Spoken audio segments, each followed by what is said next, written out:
জংকাৰি লাগাও দুয়ো পখাক বখালি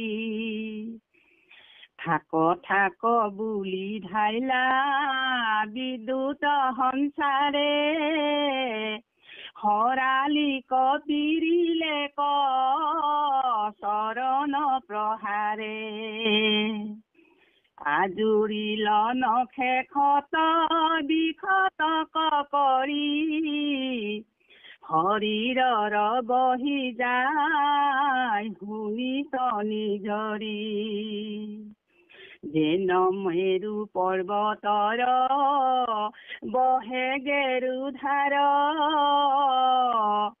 চুত পাই হৰালিব দেখিলাই অন্ধকাৰ অকণমান পিছত তেওঁ চেতন পালে চেতন পাই শেষত গৈ থৈ কি কৰিলে তেওঁ মানে দুয়ো বখালি নিজৰ গাঁৱৰ জোৰেৰে ৰহ থাক তোক এতিয়া দিছোঁ বুলি কয় একদম বিদ্যুৎ সঞ্চাৰে মানে শৰালীক মানে তেওঁ চৰণৰ যোগেদি প্ৰহাৰ কৰিলে চৰণেৰে বুলি কৈছে অঞ্জুৰিল নখে ক্ষত বিক্ষত আৰু নখেৰে তেওঁ ক্ষত বিক্ষত মানে নখৰেও গোটেই ক্ষত বিক্ষত কৰি পেলালে গোটেই গা মানে খালি চিৰি শেষ কৰি পেলাইছে তাৰপিছত শৰীৰৰ বহি যায় শুনিত নিজৰি গতিকে তেজ এনেকুৱা শৰীৰৰ পৰা তেজ বাগৰি গৈছে যেনিবা ওপৰৰ পৰা মেৰু পৰ্বতৰ পৰা যেনিবা পানীহে বৈ আহিছে ঠিক তেনেকুৱা ধৰণে মানে ইমানেই তেজ বৈছে গাৰ পৰা তেনেকৈ কৈছে চুত পাই শৰালি দেখিলা অন্ধকাৰ আৰু সেই চুত পাই কষ্ট পাই যিটো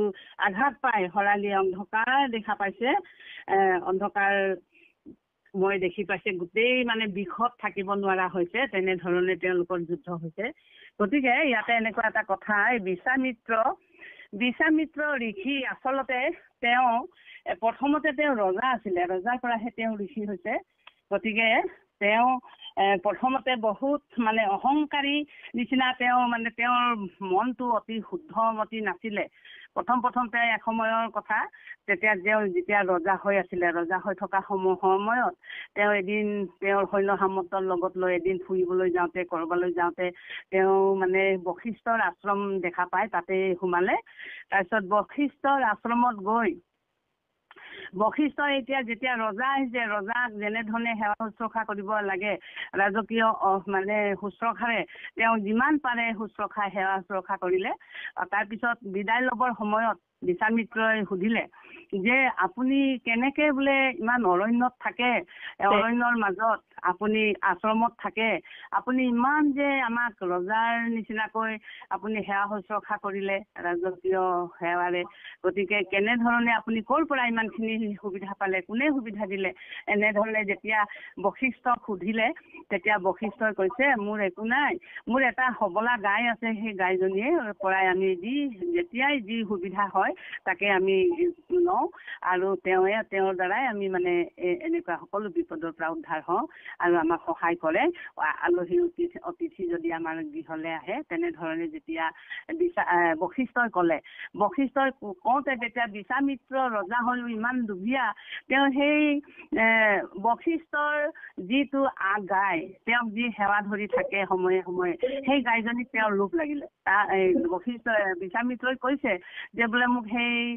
গাইজনী মোক দিয়ক বোলে মোৰ তাত থাকিলে বোলে বেছি ভাল পাব গতিকে আপোনাতকৈ বোলে মোৰ তাত থাকিলে বেছি ভাল পাব তেতিয়া বশিষ্ঠই কৈছে নহয় তেনেকে দিব নোৱাৰো নহয় আমি এইটো দেৱতুল্য বস্তু গতিকে ঐশ্বৰিক শক্তি আছে আমি য'তে ত'তে দিব নোৱাৰো তেতিয়া নাই নেমানে কোনোমতে নেমানে শেষত গৈ থৈ বলাৎকাৰ কৰি বলেৰে নিবলৈ ইচ্ছা কৰিলে তেওঁক বলেৰে মানে যাবলৈ ইচ্ছা নাই যদিও তেতিয়া সবলাই গাইজনীয়ে ভাবিছে মোক কিয় ইমান অত্যাচাৰ কৰিছে এই কিবা ৰজাৰ সৈন্যবিলাকে আৰু মোৰ ঋষি বশিষ্ঠ ঋষিয়ে একো নমাতাকে তেওঁ থিয় হৈ চাই আছে এনেকে বুলি তেওঁ চিন্তা কৰিলে শেষত তেওঁ উপায় নাপায় নিজৰ যিমান শক্তি পায় শক্তিৰে প্ৰয়োগ কৰি সকলো সেই বিশ্বামিত্ৰ সৈন্য সামন্তক পৰাস্ত কৰিলে শেষত গৈছে পৰাস্ত কৰাৰ পিছত তেতিয়া বশিষ্ঠক ক'লে প্ৰভু আপুনি কিয় মোক সহায় কৰা নাই কেলে মোক ইমান অন্যায় কৰিছে এওঁলোকে কিহৰ কাৰণে মোক সহায় কৰক আকৌ মই যে অকলশৰীয়া হৈ আছো তেনেধৰণে কোৱাৰ পিছত তেতিয়া বশিষ্ঠই কৈছে তোমাৰ যিমান শক্তি আছে তোমাৰ শক্তিৰে তুমি এই সকলক পৰাস্ত কৰা।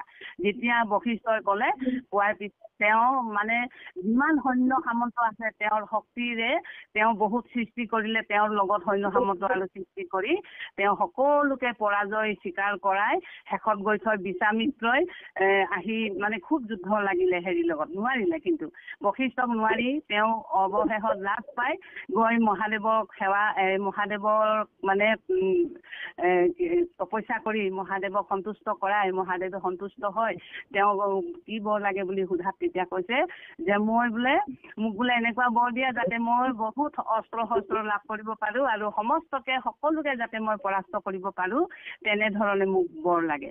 তেতিয়া হ'ব তথাস্থ বুলি কয় শিৱই বৰ দি থৈ গুচি গ'ল। সেই কোবত সেই বৰ পায় কোনে পায়? তেতিয়া আহি বশিষ্ঠৰ লগত আহি যুদ্ধ কৰিলে। আকৌ বশিষ্ঠক কি কৰিলে তেওঁ গোটেই তাৰ হেৰি কি কয় অগ্নিৰ হৰেৰে তেওঁৰ আশ্ৰমটো প্ৰথমতে পুৰি পেলালে। তাৰপিছত যিমান অস্ত্ৰ শস্ত্ৰ আছিলে সকলো অস্ত্ৰ শস্ত্ৰৰে মানে বশিষ্ঠৰ লগত যুদ্ধ কৰিছে। শেষত গৈ থৈ বশিষ্ঠই চিন্তা কৰিলে ঠিক আছে বাৰু মোৰ লগত যুদ্ধ কৰিবলৈ আহিছে। তেওঁ কি কৰিলে তেওঁৰ ব্ৰহ্মদণ্ডটো তেওঁ সুন্দৰভাৱে লৈ বশিষ্ঠই আছে। ঠিক সেই যিমান অস্ত্ৰ গন্ধৰ্ব দেৱতা দানৱ যক্ষ ৰক্ষৰ সকলো অস্ত্ৰ মহাদেৱে দিয়া সকলো অস্ত্ৰ প্ৰয়োগ কৰাৰ পিছতো কি হ'ল তেওঁ একো কৰিব নোৱাৰিলে। বশিষ্ঠৰ ওচৰ পোৱাৰ লগে লগে সকলো নষ্ট হৈ যায়, ধ্বংস হৈ যায়। ঠিক তেনেধৰণে শেষত গৈ থৈ এপাত অস্ত্ৰই আছে, সকলো অস্ত্ৰ শেষ হৈ গ'ল। এপাত অস্ত্ৰ আছে, সেই পাত হৈছে ব্ৰহ্ম অস্ত্ৰ।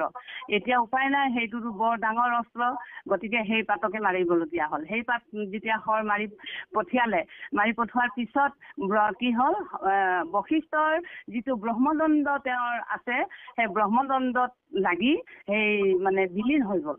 আৰু সকলো ফালে প্ৰথমতে গোটেই ঘূৰ অন্ধকাৰ হৈ গ'ল, সকলোৰে ভয় লাগি গৈছিলে। শেষত গৈ থৈ সেই বশিষ্ঠৰ যি ব্ৰহ্মদণ্ড সেই ব্ৰহ্মদণ্ডৰ লগত আহি তেওঁ বিলীন হৈ গ'ল আৰু বেছিকৈ উজ্জ্বলহে হ'ল।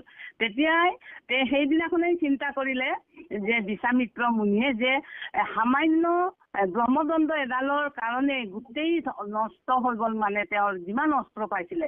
গতিকে মিছা তেওঁ নিজকে নিজে ধিক্কাৰ দিছে যে ৰজাৰ বোলে ক্ষত্ৰিয়ৰ বোলে ৰজাৰ বোলে কোনো মূল্য নাই বোলে।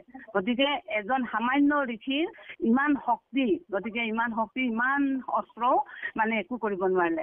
গতিকে তেওঁ কি কৰিলে গৈ একদম তপস্যাত মানে মগ্ন হ'ল। তপস্যা কৰি কৰি শেষত গৈ থৈ তেওঁ ঋষি হ'ল। ব্ৰহ্মাই তেওঁক ঋষি হ'বলৈ ক'লে। তেতিয়া তেওঁৰ মনত শান্তি নাই, তথাপিতো তেওঁৰ শান্তি নাই। তেওঁ ঋষি হিচাপেহে স্বীকৃতি পাইছে, কিন্তু ব্ৰহ্ম ঋষি হ'বলৈ পৰা নাই। ব্ৰহ্ম ঋষি হ'বৰ কাৰণে তেওঁ বহুত যত্ন কৰিছে। গতিকে ঠিক তেনেধৰণে এবাৰ কি কৰিলে সেই ত্ৰিশংকু নামৰ ৰজা এজন সূৰ্য বংশৰ ৰজাটো বৰ সুন্দৰ তেওঁৰ চেহেৰাটো। তেওঁ মানে চিন্তা কৰিলে তেওঁ মৃত্যু হ'লে তেওঁৰ এই দেহাটো এনেই জ্বলি পুৰি নষ্ট হ'ব। গতিকে তেওঁ সুশৰীৰে স্বৰ্গলৈ যোৱাৰ মনৰ বাঞ্ছা কৰিলে। তেতিয়া এই কথাষাৰ তেওঁ বশিষ্ঠ মুনিক ক'লে যে মই এনেকে যাব বিচাৰোঁ। তেতিয়া বশিষ্ঠই বুজাই বঢ়াই তেনেকুৱা ভাৱ মনৰ পৰা পৰিহাৰ কৰিবলৈ ক'লে। এইবোৰ কথা মিছাকে এইবিলাক মনত ভাবিব নালাগে, তেনেধৰণে বুজাই মেলি তেওঁ ঘৰলৈ গ'ল। কিন্তু অশান্তি, তেওঁ যাবই লাগিব, তেওঁ স্বৰ্গলৈ যাবই লাগিব, তেওঁৰ মনৰ ভাৱ। তেতিয়া কি ক'লে বশিষ্ঠৰ পুত্ৰসকলৰ ওচৰত গ'ল। পুত্ৰসকলে কৈছে পিতৃয়ে ইমান বুজাই বঢ়াই পঠিয়ালে, আকৌ আহিছ তেনেকে বুলি মানে ক'লে এইটো নহ'ব, কোনোমতে নহ'ব। তেতিয়া কি কৰিলে বিশ্বামিত্ৰই ক'লে বশিষ্ঠ আৰু পুত্ৰসকলৰ এইখিনি শক্তি নাই, এইখিনি সামৰ্থ্য নাই, গতিকে মই ভাল দক্ষ এজনৰ ওচৰ চাপিম। তেনেকে বুলি কোৱাত পুত্ৰসকলৰ খং উঠি অভিশাপ দিলে, যা তুমি চাণ্ডাল হ'বা, এনেধৰণে বুলি অভিশাপ দিয়াৰ পিছত কি হ'ল ৰাতিৰ ভিতৰতে তেওঁৰ গাৰ ৰূপ ইমান সুন্দৰ ৰূপ আছিলে, একেবাৰে কুৰূপ হৈ গ'ল।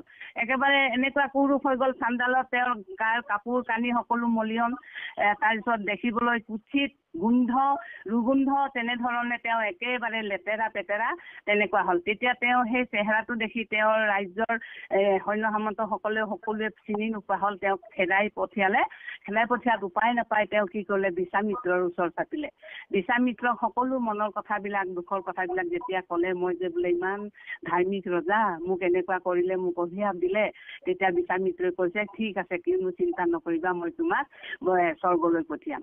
তেতিয়া তেওঁ কি ক'লে যজ্ঞ আৰম্ভ কৰিলে। যজ্ঞ আৰম্ভ কৰোঁতে বিশ্বামিত্ৰৰ আজ্ঞাহে, বিশ্বামিত্ৰ বুলিলে সকলোৱে ভয় কৰে, ঋষি মুনিসকলে সকলোৱে আহিলে।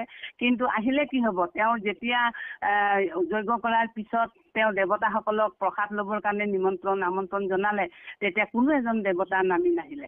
তেতিয়া ভাবিলে যে তেওঁৰ যজ্ঞ সম্পূৰ্ণ হোৱা নাই। তেতিয়া কি হ'ল, সকলোৱে তেওঁক ফিচিঙা ফিচিঙি কৰিলে। কৰাৰ পিছত তেওঁ লাজ পালে। লাজ পোৱাৰ পিছত তেতিয়া কি কৰিলে, বিশ্বামিত্ৰই ইমানেই বিশ্বামিত্ৰ বৰ বেলেগ বস্তু আৰু বহুত জেদি বস্তু নিচিনা। তেওঁ কৰিলে যে মোৰ যিমান তপস্যা কৰি অৰ্জন কৰা মোৰ পুণ্য আছে সেইখিনি হস্তান্তৰিত কৰি দিম, তোমাক মই স্বৰ্গলৈ পঠিয়াম। তেনেধৰণে কি কৰিলে, তুমি এতিয়া হ'ব, তুমি এই চণ্ডাল শৰীৰেই তুমি স্বৰ্গলৈ যোৱা, মই তোমাক পঠিয়াইছো। এনেকে বুলি কওঁতে তেওঁ গৈ আছে স্বৰ্গ পালেগৈ। স্বৰ্গত গৈ ইন্দ্ৰই দেখিলে এইটো কুচিত, এইটো ক'ৰ চাণ্ডাল আহিলে, ঠেলা মাৰি পঠিয়াই দিলে। ঠেলা মাৰি যেতিয়া পঠিয়াই দিয়াৰ পিছত তেওঁ কৈছে, বিশ্বামিত্ৰ মোক ৰক্ষা কৰা, মই থাকিব নোৱাৰিলো, মোক ৰক্ষা কৰা। তেতিয়া বিশ্বামিত্ৰই দেখিলে হয় আহিছে, হয় তাতে তুমি ৰৈ যোৱা, মই চিন্তা নকৰিবা, তুমি তাতে ৰৈ যোৱা, এনেকে বুলি ত্ৰিশংকুক ক'লে। তাৰপিছত তেওঁ তাতে মধ্যতে থাকিলে। আৰু কি কৰিলে, তেওঁ তাৰ পৰা দ্বিতীয় ব্ৰহ্মা, দ্বিতীয় স্বৰ্গ, দ্বিতীয় নক্ষত্ৰ, এনেকুৱা গোটেই স্বৰ্গপুৰী, দ্বিতীয় স্বৰ্গপুৰী, দ্বিতীয় ইন্দ্ৰ তেওঁ সৃষ্টি কৰিবলৈ লাগি গ'ল নহয়। সেই সময়তে দেৱতাসকলে ভাবিলে, তেওঁলোকৰতো এতিয়া হ'ব, তেওঁলোকেতো এতিয়া দুৰ্বলতাৰ নিচিনা হ'ব দেখুওৱা। গতিকে যদি বিশ্বামিত্ৰই গোটেই এনেকে সৃষ্টি কৰে, তেতিয়া তেওঁলোকৰ কি সন্মান থাকিব। সেইকাৰণে বিশ্বামিত্ৰ তুমি তাতে য'ত আছে ত্ৰিশংকু তাতে থাকক, চিন্তা নকৰিবা, তাতেই যেনেধৰণে আছে তেনেকে উজ্জ্বল দি থাকক, তৰা নক্ষত্ৰবিলাকো সকলোখিনি থাকক, তুমি সৃষ্টি কাৰ্য সমাপন কৰা, আমি কাকতি মিনতি কৰিছো। এনেধৰণে যেতিয়া বিশ্বামিত্ৰক ক'লে দেৱতাসকলে, তেতিয়া তেওঁ চিন্তা কৰিলে, হয় মোৰ ওচৰত তেওঁলোকে পৰাজয় স্বীকাৰ কৰিছে। তেতিয়া সেইখিনি সময়তে তেওঁ চিন্তা কৰিলে যে কি কয়, তাত এতিয়া ত্ৰিশংকু থাকিব পাৰিব আৰু তেওঁলোকে মোৰ ওচৰত শৰণাগত হৈছে, গতিকে মই এতিয়া এৰি দিওঁ। এনেকে ধৰণে তেওঁ সৃষ্টি কাৰ্য সমাপন কৰিলে। শেষত গৈ থৈ তেওঁ চিন্তা কৰিলে যে মোৰ পুণ্যৰ বলত মই ত্ৰিশংকুক স্বৰ্গলৈ পঠিয়াইছিলো, গতিকে মোৰ এতিয়াতো পুণ্য নাই, সম্পূৰ্ণ খালী হ'ল। গতিকে পুনৰবাৰ তেওঁ ব্ৰহ্ম ঋষি হ'বই লাগিব। তেওঁৰ মনৰ ভাৱনা তেওঁ কেনেকে ব্ৰহ্ম ঋষি হ'ব। গতিকে তেওঁ চিন্তা কৰিলে, যিখিনি পুণ্য আছিলে সেইখিনিও নাইকিয়া হৈ গ'ল। পুনৰবাৰ তেওঁ পুষ্কৰ তীৰ্থত গৈ তেওঁ একান্ত মনেৰে তেওঁ তপস্যা কৰিবলৈ ল'লে। সেই সময়তো কি কয়, গৈ দেৱতাসকলে মেনকা দেৱীক পঠিয়াই দিলে। মেনকা অপেশ্বৰীক 10,000 বছৰ তেনেকেই গুচি গ'ল, তাতো তেওঁৰ নহ'ল। শেষত গৈছে, আকৌ মোৰ ভুল হৈছে বুলি পুনৰবাৰ আকৌ নিজৰ ভুল শুধৰণি কৰি আকৌ তেওঁ তাৰ পৰা গৈ হিমালয় পৰ্বতত গৈ তেওঁ বহুত বছৰ ধৰি তেওঁ তপস্যা কৰিলে। তাতো কি কৰিলে, সেইবাৰ ৰম্ভা অপেশ্বৰী আৰু লগতে কামদেৱ আৰু বসন্তক পঠিয়াইছিলে দেৱতাসকলে, কিন্তু এইবাৰ তেওঁক একো কৰিব নোৱাৰিলে, পিছৰবাৰ একো কৰিব নোৱাৰিলে। সেই তেনেধৰণে একো কৰিব নোৱাৰাৰ পিছত তেওঁ তাৰ পৰা আকৌ আঁতৰি গুচি গ'ল। আঁতৰি গুচি যোৱাৰ পিছত আকৌ ঘোৰ তপস্যাত নিমগ্ন হ'ল। শেষত গৈ থৈ ব্ৰহ্মাই আহি দেখা দিলে। ব্ৰহ্মাই কৈছে যে তুমি এতিয়া ব্ৰহ্ম ঋষি হৈছা, তুমি আৰু এতিয়া ৰজাৰ পৰা ব্ৰহ্ম ঋষি হৈছা, তুমি চিন্তা নকৰিবা। তেতিয়াহে তথাপিতো তেওঁৰ মনত শান্তি নাই। মোক যেতিয়ালৈকে বশিষ্ঠই নকয় যে ব্ৰহ্ম ঋষি বুলি, তেতিয়ালৈকে মোৰ শান্তি নাই বুলি কৈছিলে। ঠিক তেনেধৰণে শেষত বশিষ্ঠই কৈছে যে তুমি ভাতৃ, গতিকে তুমি ব্ৰহ্ম ঋষি হৈছা বুলি কয়। তেওঁ যেতিয়া ক'লে তেতিয়া হ'ল। ঠিক তেনেধৰণে এতিয়া কথাটো তেনেকুৱাই। পূৰ্বতে তেওঁলোকৰ কাজিয়া আছিলে, এতিয়াও সেই ৰজাক লৈ তেওঁলোকৰ কাজিয়া হৈছে। গতিকে কৃষ্ণ, আমি এইখিনি অকণমান এনেই আগবঢ়ালো। কৃষ্ণ কৃষ্ণ।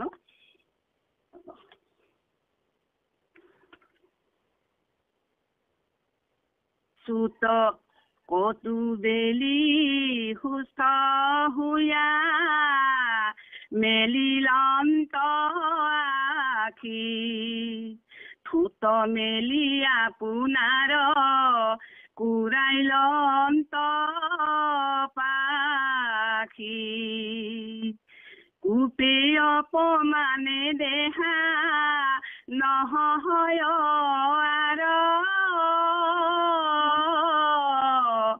খাইলো আবে মুণ্ড কৈক যায় বিদুৰাচাৰ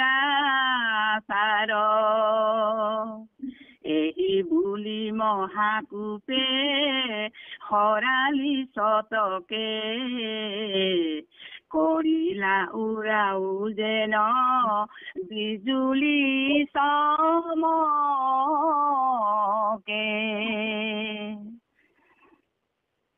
ও বকৰ পিঠিত পৰিলন্ত ভৰি যান্তি হামুকুৰি খাইবকে কৰিলন্ত বান্তি গতিকে এনেকুৱা যুদ্ধ লাগিছে তেওঁলোকে কতো বেলি সুস্থ হোৱা মেলিলন্ত সুস্থ হোৱাৰ পিছত তেওঁলোকে চকু দুটা মেলি চাইছে আৰু থোপ মেলি পুৰাইলন্ত আৰু নিজৰ পাখিটো ঠিক ঠাক কৰি লৈছে কোপে অপমানে দেহা নহয় আৰু খাই লোৱাবে মুণ্ড কৈক যায় দি ইমানেই তেওঁলোকৰ খং উঠিছে অপমান পাইছে লাজ অপমান হৈছে তাৰপিছত খঙো উঠিছে দুখো পাইছে কষ্টও পাইছে দেহাৰো মানে সকলো ফালে তেওঁলোকে কি কৰিলে গালি পাৰিছে যে ক'ত যাবি দুৰাচাৰ তোৰ এতিয়া মুণ্ড তোৰ মাথা খাম এনে কিবা বুলি তাৰমানে ক'ত যাবি এনেধৰণে বুলি মানে গালাগালি কৰিছে ইজনে সিজনক এহি বুলি মহাকূপে শৰালী চতকে কৰিলা উৰাও যেন বিজুলী এনেকে বুলি শৰালীয়ে মানে ওপৰলৈ উৰি গৈ বিজুলী চমকৰ নিচিনাকৈ বিজুলী যেনেকে চাপ মাৰি অহাৰ দৰে বকৰ পিঠিত পৰিলন্ত ভৰি যান্তি গতিকে বকৰ পিঠিত আহি পৰিলে ভৰি মাৰি তাৰপিছত হাম কৰি খাই বকে কৰিলন্ত বান্তি তাৰপিছত কি হ'ল হাম কৰি খাই বকে মানে বমি কৰি পেলালে মানে মাথাত শৰালী কোপে খুটি আইলা থুতে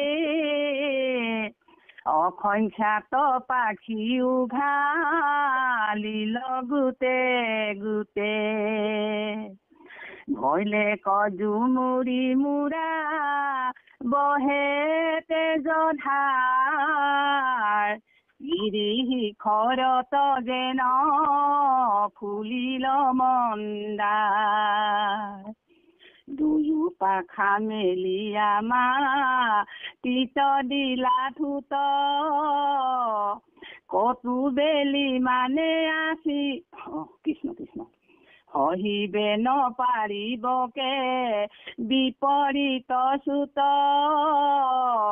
দুয়ো পাখা মেলি মাটিত দিলা থুত এনেকুৱা যুদ্ধ লাগিছে মানে উপায় নাই মাথাত শৰালী কোপে খুটিয়াই থুতে মাথাত খুটিয়াইছে শৰালীয়ে আৰু অসংখ্যাত পাখি উঘালি গোটেই ইমান পাখি উঘালি পেলাইছে মানে খুটিয়াই আৰু এনেকুৱা যুদ্ধ লাগিছে তেজ বহি গৈ তেজ মানে একেবাৰে ধাৰাসাৰে বৈ গৈছে আৰু গিৰি শিখৰত যেনেকুৱা মদাৰ ফুল যেনেকুৱা ফুলে ৰঙা হয় ঠিক তেনেধৰণে তেওঁলোকৰ তেজেৰে ৰাঙলী হৈ গৈছে সহিবে নপাৰিবকে বিপৰীত চুত দুয়ো পাখা মেলিয়া মাটিত দিলা থুত গতিকে সহ্য কৰিবলৈ নোৱাৰি কি কৰিলে বকে মানে বগলীয়ে দুয়ো পাখি মেলি মানে মাটিত তেওঁ থুতটো পেলাই দিছে তেনেধৰণে কৈছে কতো বেলি মানে আছিল অন্ত চেতন সন্মুখৰ হৈ আতি কোপ কৰি মানে অলপ সময় তেওঁ মানে অচেতন হৈ পৰি আছিলে অলপ পিছত তেওঁ আকৌ জ্ঞান আহিছে তাৰপিছত আহি তেওঁ আকৌ ক'বলৈ ধৰিছে যে এহিমতে খঙে বকে গাঁও জংকাৰিলা চুত পায়া শৰালী সহিবে নপাৰিলা এনেকুৱা মানে খং উঠিছে তেওঁলোকৰ খঙৰ কোবত খঙৰ ভমকত কি কৰিব কি নকৰিব কোনে কাক পৰাস্ত কৰিব তেনেধৰণে তেওঁলোকে সহ্য কৰিব পৰা নাই ইমানেই যুদ্ধ হৈছে মানে সহিবই পৰা নাই ইমানেই তেওঁলোকে থুতেৰে যেতিয়া ইমান ভয়ংকৰ থুত ইমান তীক্ষ্ণ থুতবোৰ তাক যদি খুটিয়াই তেজবোৰ বৈ যায় মাংস যদি ছিঙি পেলাই তেতিয়া ক'ত সহ্য কৰিব পাৰিব গতিকে তেওঁলোকে সহ্য কৰিব পৰা নাই তাৰপিছত কতো দূৰে উফৰিয়া নিধালে পৰিলা গিৰ কৰি হবে পৃথিৱী লৰিলা শেষত গৈ থৈ কি হ'ল মানে অলপ সময়ৰ পিছত তেওঁলোকে অলপ আঁতৰত গৈ উফৰি পৰিলে আৰু গিৰ শব্দ হবে পৃথিৱীলৈ এনেকুৱা শব্দ হৈছে যেনে পৃথিৱী লৰি গৈছে আৰু যেনেকে ভূমিকম্পহে হৈছে ঠিক তেনেধৰণে তেওঁলোকৰ ভৰত ইমানেই শক্তি ইমানেই ওজন পৰ্বতৰ নিচিনা দুয়ো পক্ষী ইজনে সিজনক যি যুদ্ধ কৰিছে, যি ইজনে সিজনক খুটি কৰিছে, যি আঘাত কৰিছে, সেই আঘাতত তেওঁলোকে সহ্য কৰিব পৰা নাই আৰু পৃথিৱীও লৈ গৈছে বুলি কৈছে। কৃষ্ণ কৃষ্ণ। দেখি খংগে পিঠি তয়ো উঠিল হেহি চেগে, মাথাত কামোৰ দিয়া ধৰিলন্ত বেগে,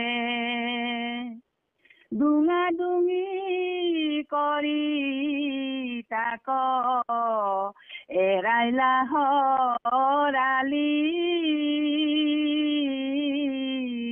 পাছে থুতে দুয়ো ধৰিলে কৰালি, পখা কৌলাখি দুয়ো দুই কুদে অচুত, ভৰি ভৰি চান্দি দুয়ো ভয়লায়ে কগুত,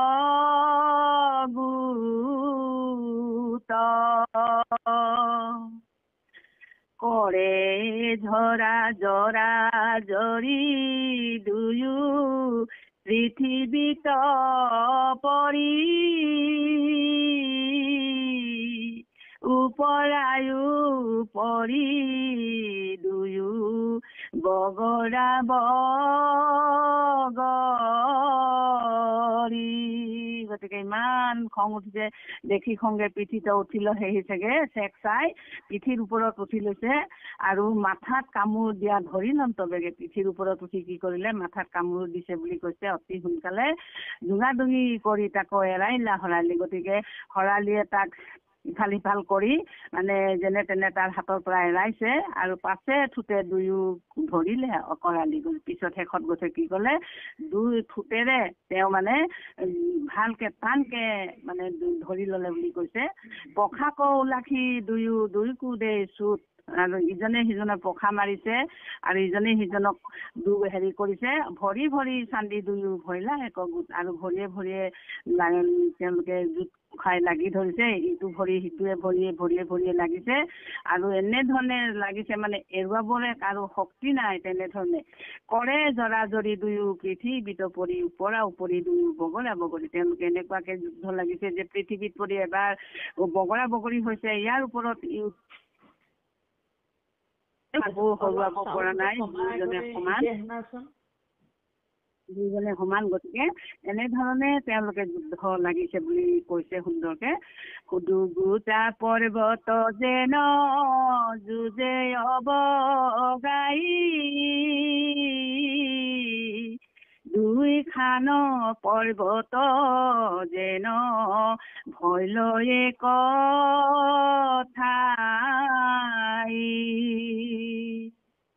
পৃথিৱী নহহে দুই পক্ষীৰ আজোৰ, পিৰিল যতে বৃষ ভৈল মখি মূৰ, পৰ্বতকো পৰৈ পৰ্বত হুৱে চুৰ, কৰিলও চন পৃথিৱীৰ কত দূৰ, মহামেঘ হব প্ৰলয় কালৰ, শুনি মহা ভয় ভৈলা যত চৰাচৰ।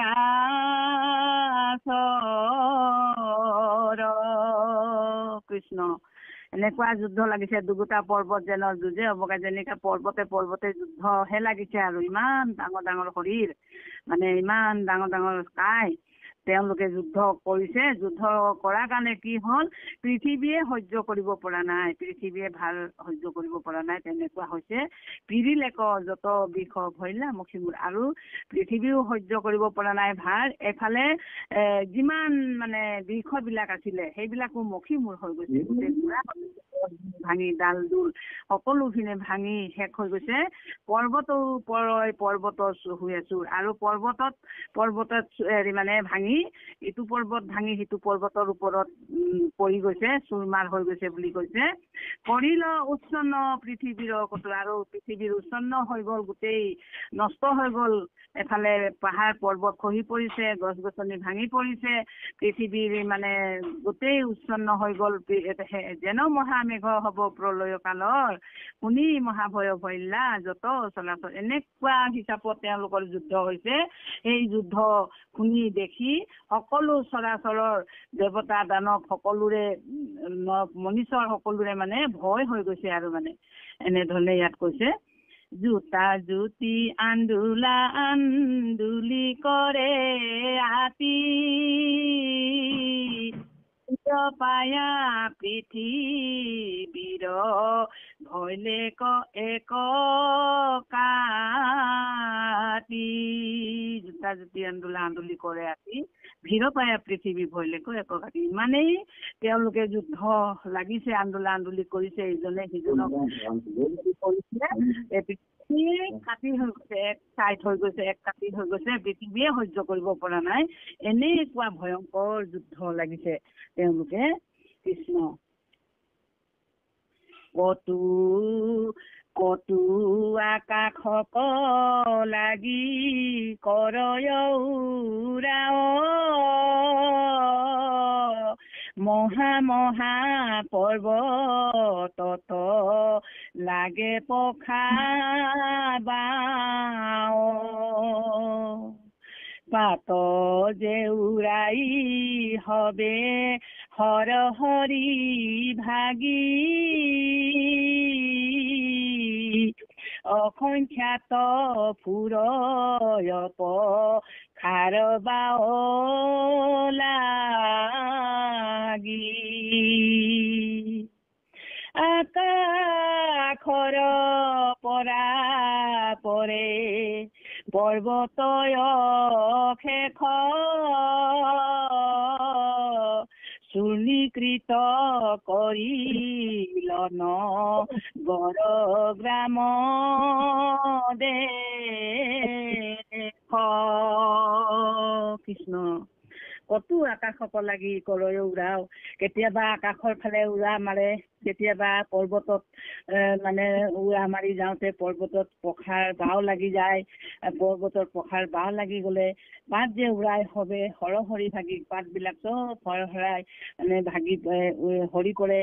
অসংখ্যাত ফুৰয় পখাৰ বাও লাগি, আকাশৰ পৰা পৰে পৰ্বত শেষ, গতিকে আকাশৰ পৰা পৰ্বতবিলাকো ভাঙি ভাঙি যায়। তেওঁলোকৰ ইমানেই শক্তি, ইমানেই পখাৰ বাও, সেইবোৰ বাও লাগি আকাশৰ পৰা পৰ্বতবোৰ নামি পৰি যায় বুলি কৈছে। আৰু গোটেই মানে নগৰ গ্ৰাম মানে গাঁও নগৰ দেশ সকলো চূৰ্ণীকৃত হৈ গৈছে বুলি কৈছে। গছ গছনি ভাঙি ঘৰ দুৱাৰ পৃথিৱী মানে এনেধৰণে হৈছে। কম্পন্ত পৃথিৱী আতি নুহি কন্ত থিৰ,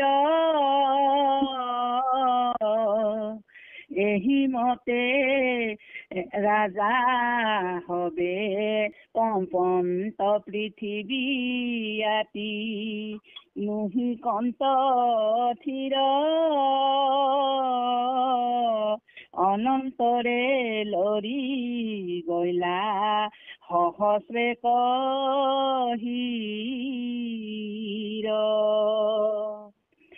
এহি মতে ৰাজ্য হবে কৰিলা নিৰ্মূল, আকাশত পক্ষী দুয়ো কৰয় হুলস্থুল। এনেকুৱা তেওঁলোকে যুদ্ধ কৰিছে, পৃথিৱী কঁপি গৈছে, থিৰ হ'ব পৰা নাই, পৃথিৱীও লৰি আছে। শেষত গৈ থৈ অনন্তৰে, শেষত গৈ থৈ সহস্ৰ হীৰ অনন্তৰ তাৰো লৰি গৈছে। এহিমতে ৰাজ্য হবে লৰিলানি কৰিলা নিৰ্মূল, এনেধৰণে গোটেই ৰাজ্য গোটেই পৃথিৱীৰ মানে তেওঁলোকে নিৰ্মূল কৰি পেলাইছে। আকাশত পক্ষী দুই ওপৰত হুলস্থুল, এনেকে নিৰ্মূল কৰি আকাশত তেওঁলোকে হুলস্থুল লগাই আছে বুলি কৈছে। অইনে অশেষতা খাৰ মাৰে ছাতি, স্বৰ্গৰ দেৱৰু কৰ্ণ যায় ফাটি। যুদ্ধ চাই যত দেৱ আসন্তয়া কাষে, উৰাইলা বিমান হবে পাখাৰ বাতাসে।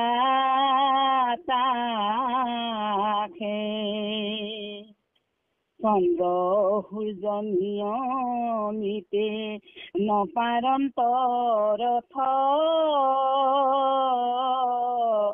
শ্ৰুতি এৰি ঘূৰা হবে ধৰিলা বিপথ। নাহিকে ভাগৰ দুইৰো ক্ৰোধয়াতি চৰে, জোতা জুতি কৰি আহি পৃথিৱীত পৰে। কৃষ্ণ অন্যে অশেষ পখাৰ মাৰে ছাতি, স্বৰ্গৰো দেৱৰো শুনি কৰ্ণ যায় ফাটি। এনেকুৱা তেওঁলোকে শব্দ কৰিছে পখাৰে মাৰি ইজনে সিজনক, মানে স্বৰ্গৰ দেৱতা সকলৰো শুনাৰ লগে লগে তেওঁলোক কাণ ফাটিহে যেনিবা যাব, তেনেধৰণে লাগিছে। আৰু যুদ্ধ চাই যত দেৱ আসন্ত আকাশে, উৰাইলা বিমান হবে পাখাৰ বতাহে। গতিকে যুদ্ধ চাই থাকোঁতেই যিসকল দেৱতাই সেই বিমানত ৰথবিলাকত তেওঁলোকে বহি বহি চাই আছিলে, তেওঁলোকৰো বতাহত তেওঁলোকৰ পখাৰ চুটত তেওঁলোকৰ বিমানসমূহ মানে চব উৰাই নিলে বুলি কৈছে। চন্দ্ৰ সূৰ্য নিয়মিতে নপাৰন্তৰত, চন্দ্ৰ সূৰ্য এইসকলেও নিয়ম মতে ৰথ চলাব পৰা নাই। শ্ৰুতি এৰি ঘোঁৰা হবে এৰিলা বিপদ। গতিকে সেই যিসকল ঘোঁৰাবিলাকেও বিপথ নিজৰ পথ এৰি আন পথেদি গৈছে বুলি কৈছে। তেওঁলোকেও থাকিব পৰা নাই। নাহিকে ভাগৰ দুইৰো ক্ৰোধ আতি চৰে, জোতা জুতি কৰি আহি পৃথিৱীত পৰে। এনেধৰণে আকাশত যুদ্ধ লাগি লাগি লাগি শেষত গৈ থৈ আকৌ তেওঁলোকে পৃথিৱীত পৰিছে। গতিকে কথাটো সেনেকুৱা ধৰণৰ। যদি আমি যেতিয়া আমি কাম ক্ৰোধ মানে কামৰ প্ৰতি লোভৰ প্ৰতি বা আমি মোহ হৈ যাওঁ, যেতিয়া আমাৰ ভক্তি নাথাকে, তেতিয়া আমাৰ ক্ৰোধ হয়, ক্ৰোধ হ'লে সঁচাকৈ এনেকুৱা আমাৰ হ'ব। এইখিনি আমাক গুৰুজনাই সুন্দৰভাৱে আমাক বুজাইছে। হৰিচন্দ্ৰ উপাখ্যানৰ যোগেদি তেওঁ ইমান সুন্দৰভাৱে যে ইয়াত এই আখ্যানটো দিছে যে দেৱতা পুজিলে কি হয়, দেৱতা নুপুজিলে কি হয়। দেৱতা যে নুপুজো বুলি হৰিচন্দ্ৰ ৰজাই এক বিষ্ণুক এক কৃষ্ণকে তেওঁ পূজা সেৱা কৰিছিল। গতিকে কৰাৰ কাৰণে এইখিনি তেওঁ যদিও ইমান কষ্ট পালে, যদিও তেওঁ এক কৃষ্ণৰ বাহিৰে বা বিষ্ণুৰ বাহিৰে অন্য পূজা পাতল কৰা নাছিল হয়। তেওঁ সত্য, তেওঁৰ মানে মনৰ ভাৱনা, তেওঁৰ উদ্দেশ্য, তেওঁ একমাত্ৰ ঈশ্বৰ কৃষ্ণকেই তেওঁ লৈছিলে। কিন্তু বাছি লৈছিলে যদিও পদ্ধতিটো সুন্দৰ নহ'ল, মানে পদ্ধতিটো মানে কেনেকে হ'ব লাগিছিলে শুদ্ধ নহ'ল তেওঁৰ পদ্ধতিটো। তেওঁ যজ্ঞৰ যোগেদি গ'ল, দানৰ যোগেদি গ'ল। সেইকাৰণে তেওঁ শেষত গৈ থৈ তেওঁ স্বৰ্গহে পালে, তেওঁ বৈকুণ্ঠ নাপালে। গতিকে আমাক এইখিনি গুৰুজনাই আমাক বুজাবৰ কাৰণে এই হৰিচন্দ্ৰ উপাখ্যান ভাগ আমাৰ ৰচনা কৰিছে। সুন্দৰ আখ্যান। আমি কায় বাক্য মন ঈশ্বৰত অৰ্পণ কৰিব লাগিব। কায় বাক্য মন হৰিচন্দ্ৰ উপাখ্যানতে আছে যে কায় বাক্য, কায়ো দিলে, বাক্যও দিলে, মনো দিলে। তেনেধৰণে ভগৱন্তক তেওঁ ভজনা কৰিলে। কিন্তু তথা পদ্ধতিটো শুদ্ধ নোহোৱাৰ ফলত তেওঁ স্বৰ্গতহে বাস কৰিবলগীয়া হ'ল, স্বৰ্গৰে স্থান পালে। কাৰণ সেইকাৰণে এইখিনি আমাক গুৰুজনাই বুজাবলৈ চেষ্টা কৰিছে। আমি এতিয়া যদিহে আমি চাবলৈ যাওঁ এতিয়া বলিও দান কৰিছিলে বলিও দান কৰাৰ কাৰণে তেওঁৰো কিমান কষ্ট হ'ল গতিকে শেষত গৈ থৈ এফালে অম্বৰীশ ৰজাই ব্ৰত কৰিছিলে ব্ৰত পালন কৰিছিলে অম্বৰীশ ৰজাই ব্ৰত পালন কৰিও কি হ'বলগীয়া হ'ল শেষত গৈ থৈ তেওঁ কিমান কষ্ট পাবলগীয়া হ'ল ঠিক তেনেধৰণে দুৰ্বাসা ঋষি নিজেই বাৰু লতি লাঞ্ছনা হ'ল ভকতক বাৰু একো কৰিব নোৱাৰে যদিও তাত কিমান দুখৰ কাহিনী হৈ গৈছে ঠিক তেনেধৰণে সেইকাৰণে আমাক গুৰুজনাই যে আমি ব্ৰত কৰিলেও এইটো শুদ্ধ নহয় পথটো বা দান কৰিলেও পথটো শুদ্ধ নহয় আমি যজ্ঞ কৰিলেও আমাৰ পথটো শুদ্ধ নহয় আমাৰ কলিযুগত তপজপ যাগযজ্ঞ হবে বিড়ম্বন কেৱলে ভক্তিত তুষ্ট সুন্ত নাৰায়ণ গতিকে আমাৰ ভক্তিটোহে শ্ৰেষ্ঠ বস্তু আমাৰ ভকতিহে আমাক বুজাবলৈ কাৰণে গুৰুজনাই এই আখ্যানবিলাক লিখিছে গতিকে শেষত গৈ থৈ বলিয়েও কষ্ট পালে হৰিচন্দ্ৰ ৰজাও বহুত কষ্ট পালে পদ্ধতিটো শুদ্ধ নোহোৱাৰ কাৰণে তেওঁ যজ্ঞ কৰিবলৈ গৈ দান কৰিবলৈ গৈ বহুত কষ্ট পালে সেই ঠিক তেনেধৰণে আমিও বুজিব লাগিব একমাত্ৰ আমাৰ কলিত হৰিনাম শ্ৰৱণ কীৰ্তন আৰু আমি ভকতৰ প্ৰতি আমাৰ দয়া প্ৰেম আৰু ঈশ্বৰৰ গুণনাম কীৰ্তন শ্ৰৱণ কীৰ্তন কলিযুগ যে কৈছে যে ধন্য কলিযুগ ধন্য ভাৰত বৰিক আৰু ধন্য মনুষ্য কায় আৰু ধন্য হৰিনাম গতিকে এই চাৰি সংযোগ আমাৰ ভাগ্যৰ বলতহে আমাৰ মিলিছে সেয়েহে আমি এইখিনিকেই বুজি পাব লাগিব হৰিনামৰ বাহিৰে শ্ৰেষ্ঠ আৰু সুগম পথ নাই সুগম পথ অন্য যুগে বা অন্য ফালেদি যদি আমি যাওঁ তেতিয়াহ'লে বহুত কষ্ট আছে এতিয়া এই বখৰালিয়ে এই বিশ্বামিত্ৰ বশিষ্ঠই কিয় ইমান কষ্ট কৰিব লগা হৈছে কিয় ইমান দুখ পাব লগা হৈছে ভকতৰ কাৰণে গতিকে তেওঁলোকৰ খঙৰ কাৰণে তেওঁলোকে নিজৰ ক্ৰোধ দমাব নোৱাৰাৰ কাৰণে গতিকে সেইকাৰণে এইখিনি আমাক যাতে নহওক এইখিনি নহ'বৰ কাৰণে গুৰুজনাই আমাক বুজাইছে আমাৰ সত্য শৌচ ক্ষমা দয়া ভকতৰ গুণ কাম ক্ৰোধ লোভ মোহ এইখিনি আমাৰ ত্যাগ কৰিব লাগিব গতিকে দান প্ৰাণ ৰক্ষণ এইখিনি আমি পালন কৰিব লাগিব ঠিক তেনেধৰণে আমাক গুৰুজনাই আমাক বুজাবলৈ গৈছে সেয়েহে আমি ভাবিছোঁ কলিযুগত হৰিনাম শ্ৰেষ্ঠ আৰু যিমান বস্তু আছে সকলো বিড়ম্বন সকলো এইবোৰ কাম নাই সেইবিলাক আমি ত্যাগ কৰিব লাগিব যাগ যজ্ঞ পূজা ব্ৰত সাধনা ব্ৰত কৰিলেও আমি ব্ৰত কৰিলেও কৃষ্ণৰ নামতেই আমি ব্ৰত কৰিছোঁ যেনিবা কিন্তু সেইটো পদ্ধতি শুদ্ধ নহয় তাতো বিমংগল আছে তাতো অমংগল আছে কিন্তু শ্ৰৱণ কীৰ্তন ভক্তিৰ যোগেদি আমি যদি ভক্তিৰ যোগেদি ঈশ্বৰৰ নাম শ্ৰৱণ আৰু কীৰ্তন কৰোঁ তেতিয়াহ'লে নিশ্চয় আমাৰ সুগম পথ সেইটোৱে একমাত্ৰ বৈকুণ্ঠত যাবলৈ কাজ পাৰ হ'ব লগা হৈ যায় বুলি গুৰুজনাই আমাক সুন্দৰভাৱে কৈছে একমাত্ৰ ভক্তিৰ যোগেদি আমি ভকতি কৰিব লাগিব ভকতিহে শ্ৰেষ্ঠ সকলোৰ ভিতৰত সমস্ত শ্ৰৱণ কীৰ্তন এইখিনি জ্ঞান যুগ কৰ্মযুগ সকলো জ্ঞানে সন্যাসে একোতেই নাপায় মাত্ৰ ভকতিৰ বলতহে ভক্তিৰ যোগেদিহে মোক পাব বুলি গুৰুজনাই সুন্দৰভাৱে প্ৰকাশ কৰিছে তেওঁৰ লিখনি তেওঁৰ সুন্দৰ তেওঁৰ আখ্যানসমূহত তেওঁৰ যিবিলাক কীৰ্তন দশমত সুন্দৰভাৱে লিখিছে মাধৱদেৱেও ঘোষা ৰত্নাৱলীত সুন্দৰভাৱে লিখিছে গতিকে আমাৰ শ্ৰেষ্ঠ বস্তু হৰিনামৰ বাহিৰে আমাৰ একো নাই হৰিনাম ল'বলৈ যাওঁতে আমাৰ কোনো কষ্ট নাই কাই কষ্ট নাই কোনো আচাৰ নীতিৰ কথা নাই কোনো ব্ৰত উপবাসৰ কথা নাই কোনো দেশ কাল পাত্ৰৰ কথা নাই আমি সকলো সময়তে সকলো ঔষধতো নাহি দুখ বুলি কৈছে হৰিনাম ল'বলৈ যাওঁতে আমাৰ কোনো দুখ নাই আমি একো কষ্ট কৰিব নালাগে বিনা কষ্টই মুখেৰে মাত্ৰ আমি ঈশ্বৰৰ নাম ল'ব লাগে অন্তৰ শুদ্ধ কৰি ভক্তি শ্ৰদ্ধাৰে নিশ্চয় তেতিয়া আমাৰ বৈকুণ্ঠত বাস হ'ব সকলোৱে মুক্তি পাব বৈকুণ্ঠৰ পাৰিষদ হ'বলৈ সকলোৱে পাৰিব তেনেকে বুলি আমি ভাবিছোঁ কৃষ্ণ জয় গুৰু শংকৰ কৃষ্ণ কৃষ্ণ আমি আৰু অকণমান যাওঁ কৃষ্ণ কৃষ্ণ কৃষ্ণ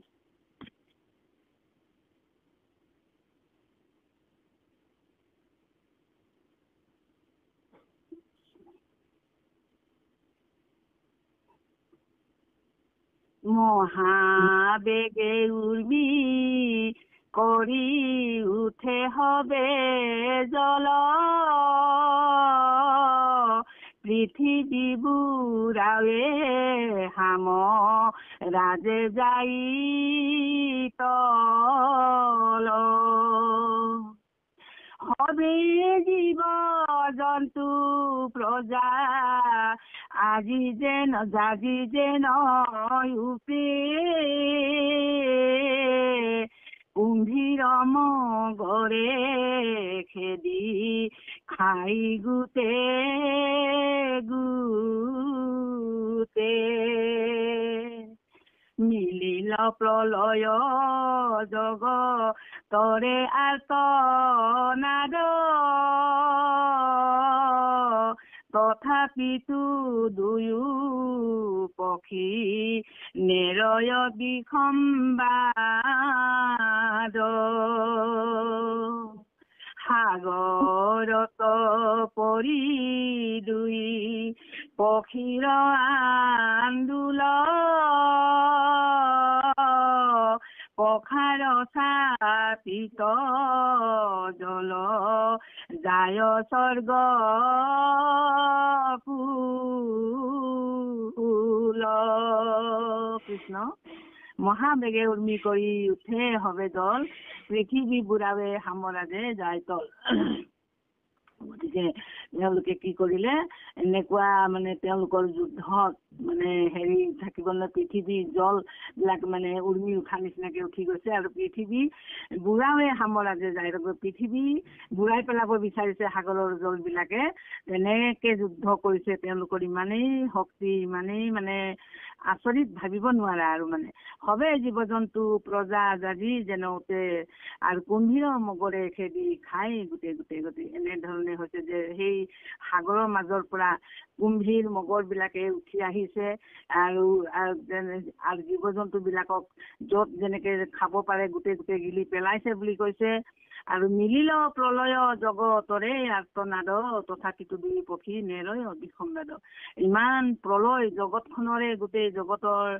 মানে প্ৰলয় হৈ গৈছে ইমানেই আৰ্তনাদ তথাপিতো দুয়ো পক্ষী নেৰয় বিসম্বাদ ইমান তথাপিতো তেওঁলোকে এৰি দিয়া নাই ইমানেই অমংগল হেৰি হৈছে বিপদ আপদ তথাপিতো তেওঁলোকে যুদ্ধ এৰি দিয়া নাই তেওঁলোকে খঙৰ ভমকত লাগিয়ে আছে যুদ্ধ সাগৰত পৰি দুয়ো পক্ষীৰ আন্দোল পখাৰৰ চাপিত জল যায় স্বৰ্গকুল গতিকে সাগৰৰ মাজতো দুই পক্ষীয়ে তাতো আজুৰিকে লাগিছে আৰু তেওঁলোকৰ পখাৰ পাখিৰ চুটত স্বৰ্গলৈ তেওঁলোকৰ পানী ওপৰলৈ উঠি গৈছে বুলি কৈছে মৰে জীয়া জন্তু হব চৰণ আস্ফালে কতো বুঢ় দিয়া বেগে পক্ষী নাপাতালে গতিকে জীৱ জন্তু বিলাকেও তেওঁলোকৰ পাখিৰ চুটত দুখ পাইছে কষ্ট পাইছে মৰিছে তেনেধৰণে হৈছে আৰু তেওঁলোকে কি হ'ল পাতালত যাবলগীয়া হৈ গৈছে কিছুমান জীৱ জন্তু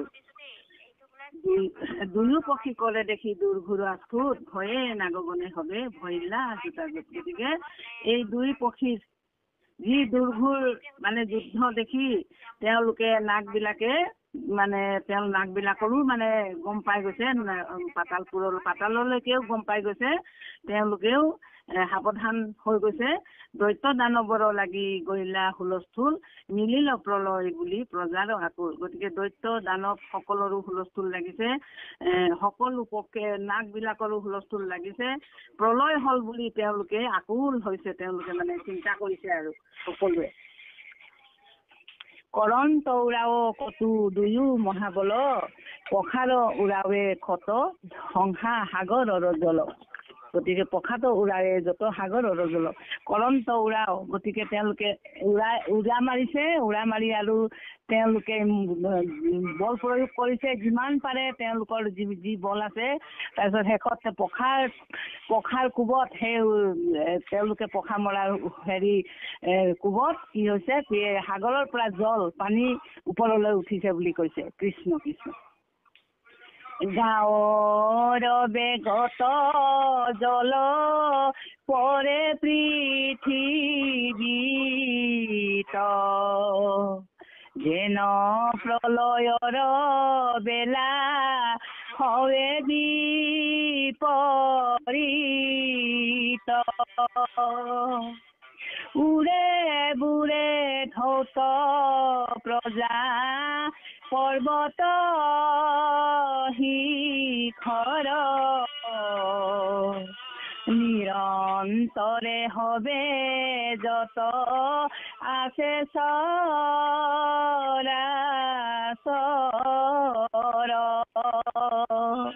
গতিকে গাঁৱৰ বেগত জল পৰে পৃথিৱীত গতিকে গাঁৱৰ মানে হওক কৃষ্ণ পৃথিৱীত পানী পৰে বুলি কৈছে যেন প্ৰলয়ৰ বেলা হয় বিপৰীত প্ৰলয় যেতিয়া হয় তেতিয়া প্ৰলয়ৰ সময়ত যেনেকুৱা পানী চাৰিওফালে বিয়পি যায় ঠিক তেনেধৰণে হয় পানী প্ৰলয়ৰ নিচিনাকৈ পানী বৈছে জল বৈছে বুলি কৈছে পৃথিৱী কৃষ্ণক উৰে বুৰে ধৌত প্ৰজা পৰ্বতৰে অকালে প্ৰলয় জগতৰে ধূমকেতু দুটা গতিকে জগতখনৰ কাৰণে এতিয়া ধূমকেতু নিচিনা হ'ল সেই চৰাই পক্ষী দুটা আৰু সকলো সমস্ত জগতৰ কাৰণে তেওঁলোকে প্ৰলয় অকালত প্ৰলয় হ'ল তেনেধৰণে মানে লাগিছে তথাপি আক্ৰান্তি দুয়ো সমৰণেৰ তথাপিতো তেওঁলোকে যুদ্ধ এৰিবলৈ বিচৰাই নাই ইমান এতিয়া জগতখনতে প্ৰলয় হ'বলৈ লৈছে তথাপিতো তেওঁলোকে মানে যুদ্ধ খঙৰ কোবত তেওঁলোকে মানে যুদ্ধ এৰিবলৈ বিচৰা নাই তথা আকাশৰ পৰা দুয়ো পৰ্বতে পৰে তাৰপিছত আকাশত গৈ আকাশৰ পৰা আকৌ এবাৰ পৃথিৱীত এবাৰ আকাশত এবাৰ তেনেধৰণে তেওঁলোকে যুদ্ধ লাগি আছে সেয়া পৰ্বতৰ পৰা দুয়ো আকাশৰ পৰা আকৌ এবাৰ পৰিছে ভূমি সম সুয়াগিৰি সমুলি লুকাই পৃথিৱীৰ সুহকীয়া পাতালক যায় তল বল বসুমতী ভৈল জল থল থিৰ হুইবে নোৱাৰন্ত দিগ গজ সকল সহিবে নপাৰিয়াতি আন্দোলৰ দুখ পাতালক যাইবে ভৈলা পৃথিৱী সমুখ হেন দেখি দুয়ো পক্ষী তেজি ঘূৰা আকাশক লাগি দুয়ো কৰিলাও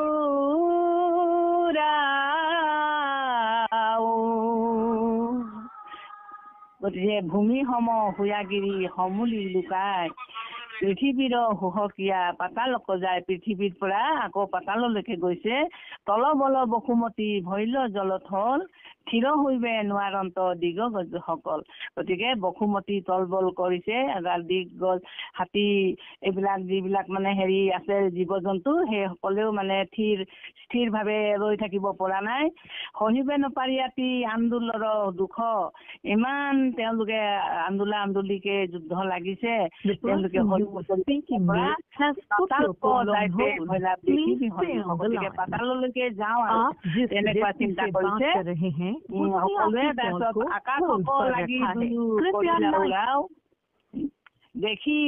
দেখি দুয়ো পক্ষী তেজিলা ঘূৰাও তাৰপিছত তেওঁলোকে দেখিলে যে পৃথিৱীৰ পৰা পাতাললৈকে জীৱ জন্তু সকলোখিনি যাবলৈ লৈছে তেতিয়া তেওঁলোকে কি কৰিছে আকাশলৈকে দুইজনে আকৌ উৰা মাৰিছে তেনেধৰণে ইয়াত কৈছে কাম্পে বসুমতী হবে গখলকে সাগৰে খহিগিৰি শৃংগ পৰে ভূমিত বাগৰে ঘূৰতৰ পখাৰ প্ৰচণ্ড বাও লাগি অসংখ্য পৰ্বত হবে পৰৈ ভাগি ভাগি ইমান তেওঁলোকে যুদ্ধ কৰিছে মানে বসুমতীয়ে কঁপি গৈছে আৰু সাগৰ খলকি গৈছে এফালে গিৰি শৃংগবিলাক খহি খহি মাটিত পৰিছে মানে পখাৰ চুটত প্ৰচণ্ড বাও লাগি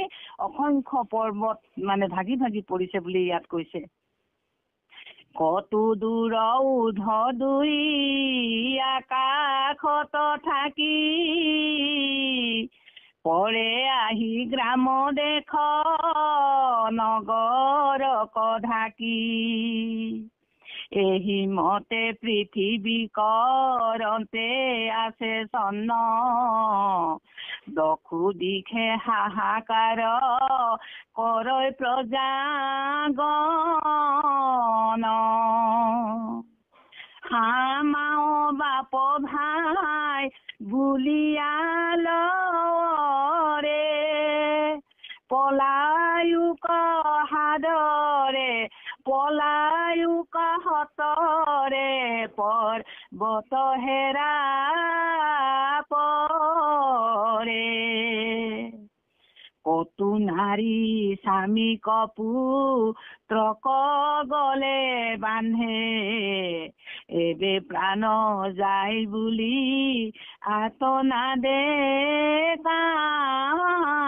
কান্দে কৃষ্ণ কি হ'ল তেওঁলোকে যুদ্ধ ইমানেই লাগিছে এবাৰ আকাশত এবাৰ পাতাল এবাৰ পৃথিৱীত তেনেকুৱা যুদ্ধ লাগোতে পৰে আহি গ্ৰাম্য দেশ নগৰক ঢাকি কেতিয়াবা নগৰবিলাকত গাঁওবিলাকত আহিও যুদ্ধ লাগে তেনেকে এইমতে পৃথিৱী কৰন্তে আছে চন্ন এনেধৰণে তেওঁলোকে যুদ্ধ কৰোতে পৃথিৱীত যিমান গছ গছনি মানে পৰ্বত পাহাৰ মানে আছে জীৱ জন্তু সকলোকে চন্ন কৰি পেলাইছে নষ্ট কৰি পেলাইছে আৰু তেতিয়া দখু দিশে হাহাকাৰ কৰে প্ৰজাগণ তেতিয়া প্ৰজাসকলে সকলোৱে হাহাকাৰ কৰিছে এনেকুৱা দেখি কি প্ৰলয় হ'ল কি আকস্মিকভাৱে ইমান এনেকুৱা প্ৰলয় হৈছে বুলি তেওঁলোকে চিন্তা কৰিছে হাহাকাৰ কৰিছে মাও বাপ বুলি সকলোৱে কিছুমানে দৌৰ মাৰিছে কিছুমানে পলায়ুক হত্তৰে পৰ্বত হেৰা পৰে বুলি কৈছে কিছুমানে কৈছে সোনকালে আঁতৰ ইয়াৰ পৰা পলা মানে এই পৰ্বত হে আহি পৰিব আৰু গাত তেনেধৰণে চিঞৰ বাখৰ লগাইছে কাকো কতো নাৰী স্বামীক পুত্ৰক গলে বান্ধে কিছুমান নাৰীয়ে স্বামীক পুত্ৰক লগত লৈ এবে প্ৰাণ যায় বুলি আৰ্তনাদে কান্দে এতিয়া আৰু আমাৰ প্ৰাণ যাব এতিয়া আমি মৰিমে মহাপ্ৰলয়ে পালে তেনেধৰণে কিছুমানে স্বামী পুত্ৰ ভাৰ্যা সকলোৱে গলত ধৰা ধৰি কৈ কান্দিছে বুলি আৰ্তনাদে চিঞৰ বাখৰ কৰি তেওঁলোকে কান্দিছে বুলি কৈছে কৃষ্ণ পলায়ু হতৰে বাপু স্নেহ এৰি মুক আমাৰ কৰমে আছে যেহি জুৱাই হওক গতিকে আঁতৰ হোৱা বাপু আমাৰ মৰম চেনেহ আৰু ৰাখিব নালাগে আঁতৰে যেনে তেনে বাচি থাকিলে হ'ব আমাৰ কৰ্মত যি আছে যিটো আছে যি হ'বলগীয়া আছে তাকেই হ'ব গতিকে নিজক বচাবলৈ চেষ্টা কৰা তেনেধৰণে কৈ তেওঁলোকে কৈছে কৃষ্ণ